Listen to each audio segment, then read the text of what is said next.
Olá, queridos irmãos que me assistem nesse momento, que Jesus, que os amigos espirituais que acompanham vocês, que me acompanham, que me orientam nesse estudo, no momento em que vocês estiverem vendo, que eles possam favorecer a todos vocês, a todos aqueles que estão próximo no nosso ambiente, a toda a humanidade, que tenhamos cada vez mais condições de enviar boas vibrações, bons pensamentos para todos e tudo à nossa volta.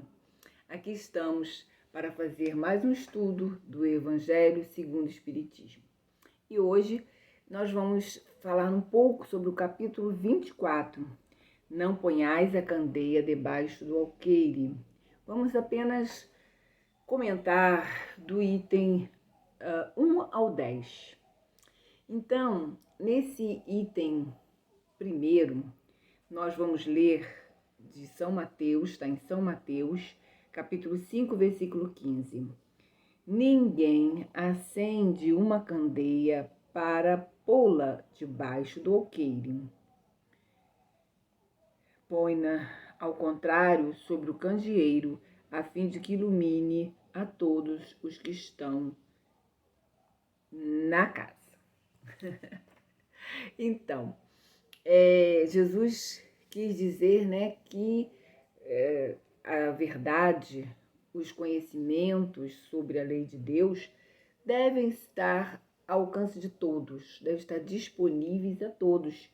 Então, não é racional esconder esses ensinamentos, como já fizeram há muito tempo atrás, como ainda hoje há algumas doutrinas que fazem isso. Apenas os escolhidos, apenas alguns é que vão saber realmente aquilo que é o cerne da filosofia. Mas os espíritos superiores e até Jesus disse, né, e isso também nós está aqui no item 3, que nem todos poderiam aproveitar a verdade inteiramente. Nem todos estão em condições de perceber a verdade. E às vezes uma luz muito forte pode causar até cegueira. Acendendo uma luz muito forte para aqueles que estão na sombra, aqueles que estão na penumbra, há uma certa dificuldade em ver. Então, isso também é comparado para colocar que nem todos estão em condições de saber a verdade inteira. Então,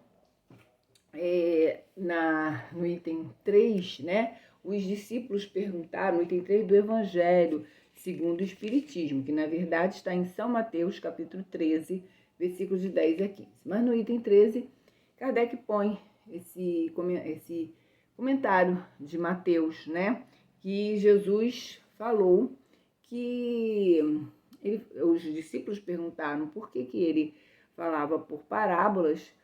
E Jesus falou que o povo naquela época, a maioria não estava em condições de entender as verdades supremas que ele trouxe. Então ele contava histórias para que as pessoas pudessem entender melhor aquilo, ou pelo menos compreender parcialmente, compreender um pouco, né? Compreender um pouco já é melhor do que não saber nada. Então Jesus contava as parábolas para que aquele povo entendesse alguma porção do que ele veio trazer realmente, que hoje a gente já pode saber muito mais. E aí veio a doutrina espírita, que nos veio revelar tudo. Só não entende quem não se dedica a entender o que Jesus trouxe e que os espíritos estão trazendo para nós. Então, no item 5, Kardec nos diz que a providência revela as verdades gradualmente, à medida que a humanidade amadurece. Então, Lucas, né, no capítulo 8, 16 e 17, ele falou isso, né? Jesus falou isso. Nada há de secreto que não haja de ser descoberto. Então, na verdade, né, nós podemos fazer uma comparação. Um ser humano, quando ele é bebê, ele precisa comer papinha. Aliás, antes, quando ele está no ventre da mãe, ele nem precisa fazer esforço, né? A comida vem para ele naturalmente, ele nem precisa fazer esforço. Muitos gostariam de voltar a essa época. Hein? Depois ele cresce, né? Ele vem à luz e ele começa a se alimentar gradualmente com papinhas, depois com alimentos mais sólidos. Depois ele vem na juventude, né? Ele vai para o fast food, não deveria, mas vai. Na idade adulta, ele começa a se alimentar com sabedoria, né? E isso aí, comparado, nós podemos comparar isso ao conhecimento. Mesma coisa. Conhecimento para passar para um bebê de uma forma, para uma criança de outra forma, para um adulto esclarecido, já se pode falar de maneira mais científica, mais rebuscada, podemos dizer assim, né? Então, nós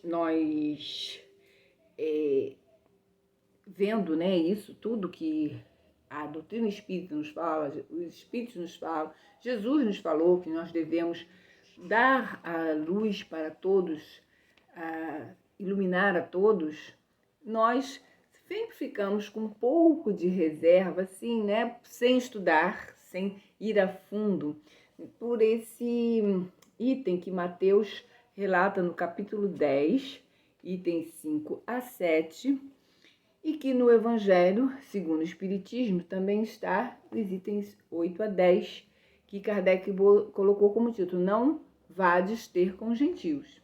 Então, olha só o que Mateus nos diz. Jesus enviou os seus 12 discípulos depois de lhes haver dado as instruções seguintes. Não procureis os gentios e não entreis nas cidades dos samaritanos. Ide antes em busca das ovelhas perdidas da casa de Israel. E nos lugares onde fordes, pregai, dizendo que o reino dos céus está próximo. Então, como assim? Como assim Jesus diz para os discípulos dele não irem a pregar para todos, não irem pregar para todos, né? E aí, mais a gente estudando, por isso que é muito bom a gente estudar, a gente vai entendendo muito bem por quê. Primeiro, né? Quem são os gentios, né? Quem são os gentios? Os gentios são os pagãos, os povos idólatras, politeístas que havia naquela época. Então, eram chamados de gentios.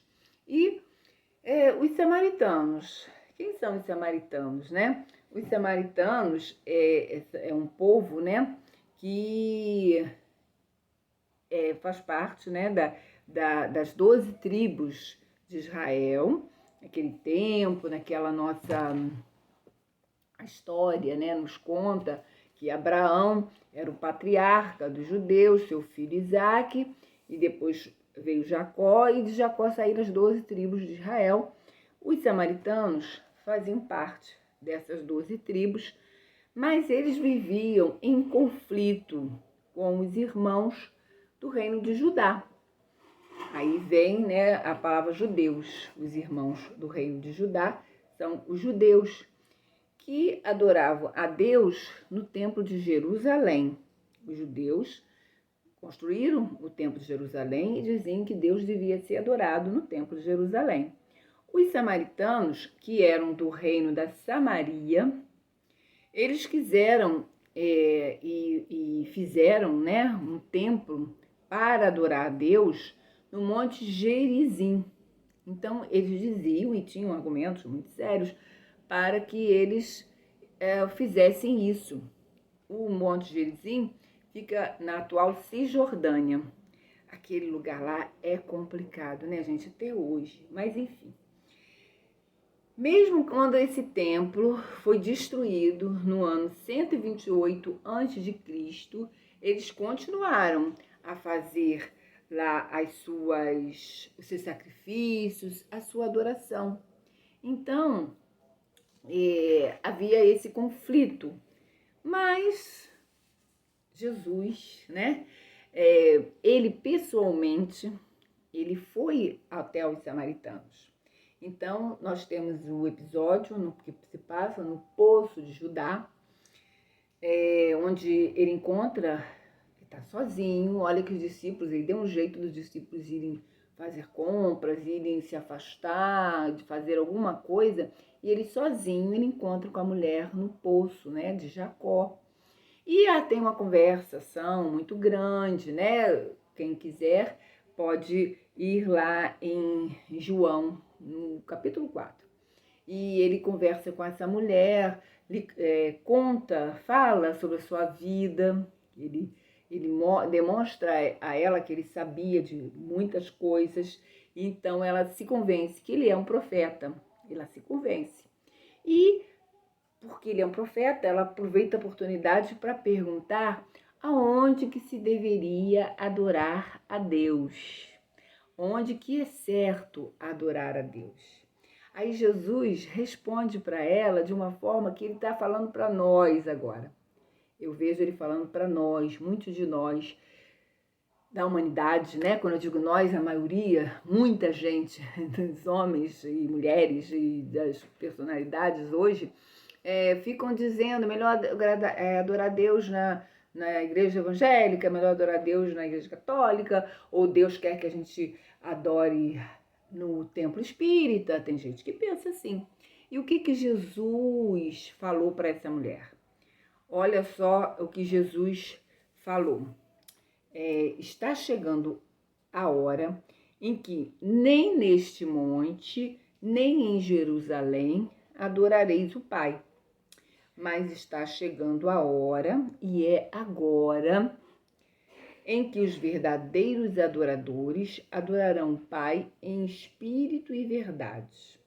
A gente pulou um pedacinho, ele diz assim: Deus é espírito, e aqueles que o adoram devem adorá-lo em espírito e verdade. Então, Deus é espírito, Jesus falou. Então, não é um templo de pedra, não é um templo de pedra que nós devemos adorar, orar, agradecer, fazer as nossas revelações ou nossos pedidos a Deus. Não é um templo de pedra, né?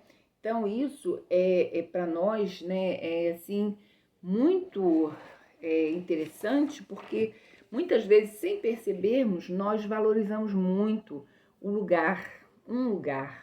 Não que o templo não seja importante, a casa espírita não seja importante, é importante. É importante porque lá vamos reunir pessoas que pensam, que querem a mesma coisa, que têm um pensamento parecido. Pensar igual ninguém pensa, né? Mas um pensamento parecido. Então, Jesus veio nos trazer, nessa forma, né, essa verdade. Não é o templo que é importante. Bem, quando a mulher, depois que percebeu a sabedoria de Jesus, voltou lá para os samaritanos, para o povo dela, pedindo para eles irem lá ver Jesus, conversar com Jesus, e muitos samaritanos foram convertidos. Mas o povo samaritano era muito discutidor, como nós falamos, né? Eles gostavam muito de polêmicas. Tipo os fariseus, que também havia entre os judeus, eles gostavam muito de polêmicas. Então, muitos se converteram ao cristianismo, perceberam em Jesus alguém que realmente trouxe a verdade. Mas muitos não, assim como os judeus também, né? Porque eles esperavam um Salvador, um Cristo, que fosse guerreiro, que viessem salvá-los, né? Que viessem colocá-los na posição de liderança E Jesus não fez nada disso. Então, muitos não reconheceram, como não reconhece até hoje, que Jesus foi realmente aquele enviado de Deus para que a humanidade progredisse e que pudesse chegar ao reino dos céus, né? Então, os samaritanos, Jesus sabia que eles eram difíceis, então ele pediu para os discípulos não irem aos samaritanos, porque ele próprio foi. Ele próprio foi e conseguiu pouco, mas conseguiu alguma coisa, né? E os pagãos? Como é que os pagãos iriam conhecer a verdade? Então precisava vir um espírito mais guerreiro, um espírito mais forte, alguém que viesse realmente com essa missão. E esse foi Paulo, né? Esse foi Paulo e os seus seguidores que vieram quando o povo já estava mais amadurecido, né? Então ele veio para evangelizar esses povos que já estavam em posição melhor.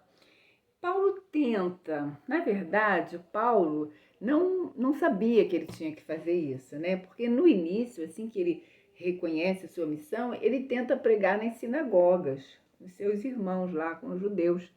Mas Paulo era uma situação muito difícil, porque os judeus, né, aqueles que conviveram com ele, o consideravam desertor. Então não queriam ouvir Paulo. E os cristãos também não queriam ouvir Paulo porque tinham medo de Paulo, porque Paulo, afinal de contas, os perseguia. Então, estava uma situação muito difícil. E o que Paulo fez? Foi pregar para os pagãos, para os gentios, né? Por isso que ele é o apóstolo dos gentios, né? Mas não foi fácil também, não. Ele foi apedrejado, conta, né? Nós temos no Atos dos Apóstolos, a gente pode citar o 13 e o 14, tem outros que dizem que ele foi apedrejado, ele foi recusado a ouvir a sua voz, mas aos poucos, ele conseguiu evangelizar, cristianizar, mostrar as verdades que Cristo trouxe para esse povo, mas também com muitas concessões, né? Ele convenceu aos que estavam do lado dele, porque muitos não concordavam, e aos esses povos que eles poderiam aceitar Jesus, aceitar a verdade que Jesus trouxe, sem se submeter à tradição judaica. Porque a tradição judaica, e houve, né? Quem quiser, ou quem já leu o livro Paulo e Apóstolo, vai ver que até entre eles, né, havia muita discussão, porque alguns cristãos achavam que deveriam manter a circuncisão, por exemplo, outros achavam que não havia necessidade. Então havia muita discussão entre eles mesmos. Mas Paulo reconhecia que ele teria que levar o conceito moral para aquele povo, né? E não havia necessidade de seguir esse ou aquele preceito. Então, com essa conversa, ele conseguiu converter, ou conseguiu fazer com que aquele povo respeitasse os ensinamentos de Jesus e seguissem os ensinamentos de Jesus. Então, eu estou aqui procurando seguir aqui o meu roteiro, que a gente tem muita coisa para comentar, né? Mas, enfim, Paulo conseguiu fazer com que os pagãos tornassem cristãos, reconhecesse, né, o cristianismo como uma doutrina boa para eles, né, para eles seguirem. Mas eles ficaram, aquele povo era politeísta, é um povo idólatra, então isso tudo foi uma bênção, né, quando eles aceitaram o cristianismo. Mas e o que eles fizeram, né? Aquele povo, a religião cristã passou a ser oficial. E aí, né, a história conta, nós sabemos que os cristãos passaram de perseguidos para perseguidores. Que o ser humano é muito difícil, né? Complicado mesmo. E as guerras religiosas sucederam e até hoje ainda tem muitas guerras religiosas, por conta de querer impor a religião, impor a sua filosofia para as outras pessoas. E aí Kardec vem falar nesse capítulo que nós devemos também, nós espíritas, devemos tomar muito cuidado quanto a isso. Porque muitas vezes nós que nos tornamos espíritas, achamos que é a doutrina melhor que existe, e é muito boa mesmo, mas é a melhor para mim. É a melhor para aquele que aceitou. Isso não quer dizer que vai ser melhor para meu irmão, para minha mãe, para o meu marido, não quer dizer. Então, muitas vezes nós queremos fazer como alguns discípulos queriam naquela época, impor a religião ou a filosofia para os outros. E os espíritos dizem que não, que nós devemos mostrar sim que a doutrina é muito boa, mas como? Com os nossos hábitos, mudando, nos reformulando, mostrando que realmente essa doutrina me faz bem. Essa doutrina é uma doutrina que veio me melhorar.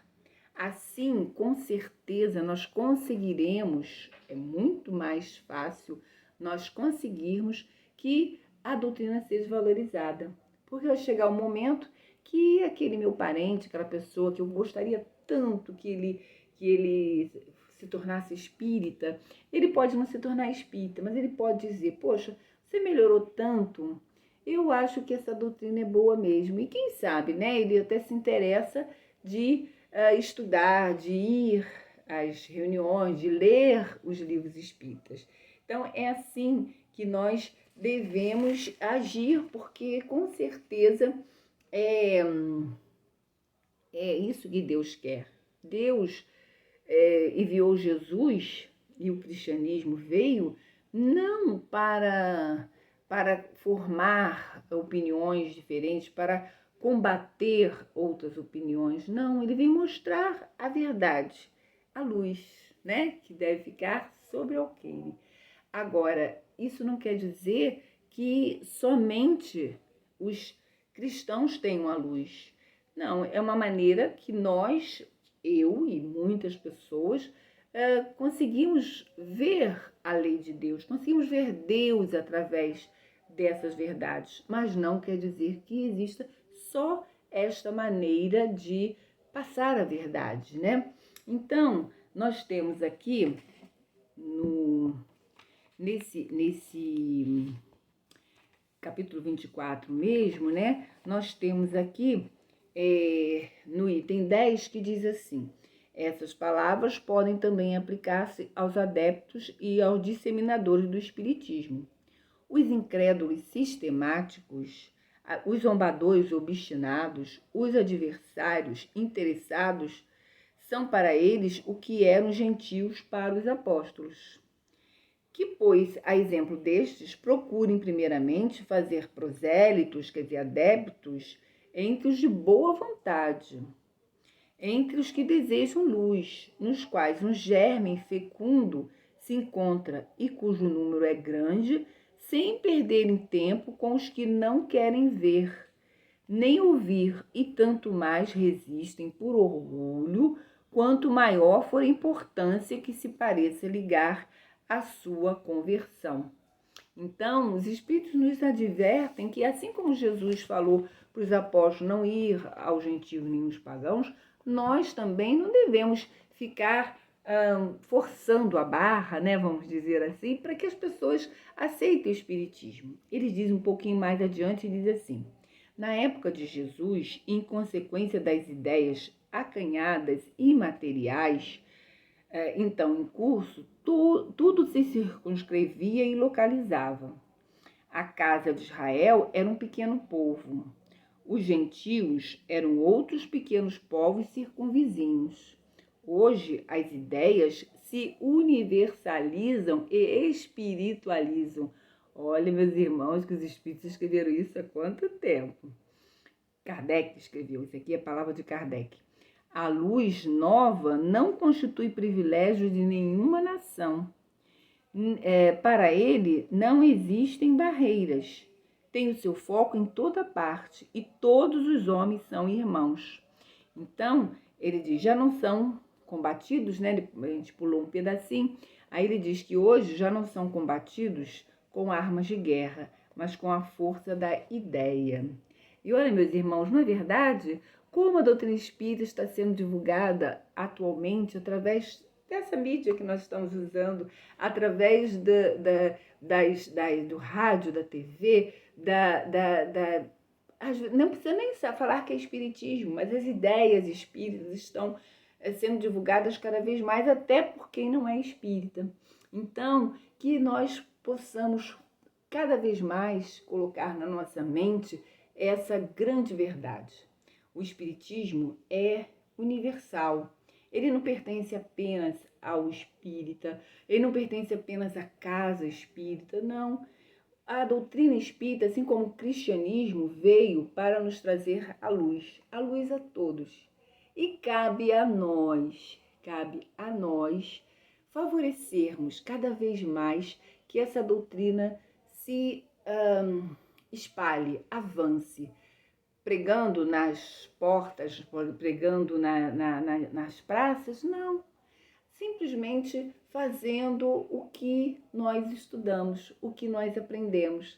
E se todos nós assim fizermos, vai chegar um dia que muita gente, a maioria das pessoas, percebam que é uma verdade incontestável, que Jesus e os amigos espirituais, os espíritos que vêm até nós, trouxeram